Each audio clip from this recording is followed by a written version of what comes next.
So, the subpoenas finally hit the table. Not in some back alley rumor, but in the light of day. John Brennan, the former CIA boss, the spoken chief who thought he was untouchable. Peter Strok, the Bureau's golden boy turned ghost, the guy who lit the match on the whole damn thing. And Lisa Page, the lawyer who thought her secret messages, her little insurance policy, would never see the light of a courtroom. All of them called in, not for a press conference to sell another book, not for a cushy gig on MSNBC, for a federal grand jury. You don't get that kind of personal invitation unless something smells like smoke. And where there's smoke this thick, there's usually a damn fire. And here's the kicker. They're not doing this in Washington, D.C., where the whole system is rigged, where every juror has a political agenda. This one's being handled in the Southern District of Florida. You know what that tells me? It tells me somebody wanted this out of the swamp. Somebody wanted a real jury, not a bunch of Beltway insiders protecting their own. They wanted distance from the political games. The prosecutor? A guy named Jason Redding Quinones. A new name. That means he brings new heat. He's not part of the old club. He's not out for headlines or a spot at a Georgetown cocktail party. He's out for facts. And facts don't lie. People do. Especially these people. For 8 years, they sold us a fairy tale. A bedtime story for idiots. Foreign interference, Russian collusion, secret backroom deals. They built a whole narrative, a whole fantasy, and they pointed the finger at one man, Trump. But there's a problem with that. When you point with one hand, the other hand's usually hiding something. A motive, a crime. This grand jury isn't just asking a few questions. It's not just going through the motions. It's pulling on a thread, a single loose thread from a very expensive, very corrupt suit.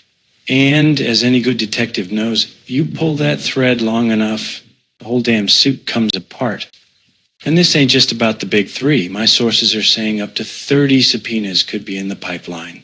30. That's not a probe. That's not an investigation. That's a sweep. That's a citywide crackdown on a criminal organization. They're not just tossing a few pebbles into a pond to see what ripples. They're loading every bullet into a 6-shooter, and they're going to empty the cylinder. And believe me, someone's going to hear that hammer click. Let's rewind the tape. Remember Strok and Page, 2 names that used to carry weight in the Bureau?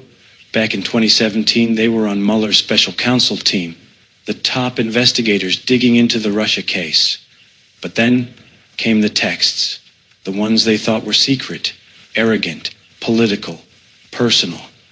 They talked about an insurance policy in case Trump won. An insurance policy. That's not just bias. That's premeditation.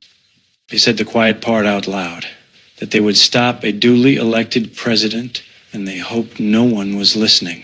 When those texts came out, Strok was reassigned to human resources, a cop's version of hell. Page walked away. They thought it was over. But the truth doesn't take a retirement package. It just waits. And then there's the man at the top of the pyramid. Brennan, former CIA director. For a guy who was supposed to work in the shadows, he sure spent a lot of time in the spotlight, running his mouth on cable news. Now, he's under the hot lamp himself, where he belongs. Because when you're the director of the CIA, when you greenlight intelligence operations that just happen to ripple into domestic politics and target one specific candidate, eventually someone is going to want to know who signed the paperwork, who gave the order. This time, that signature might come with fingerprints all over the crime.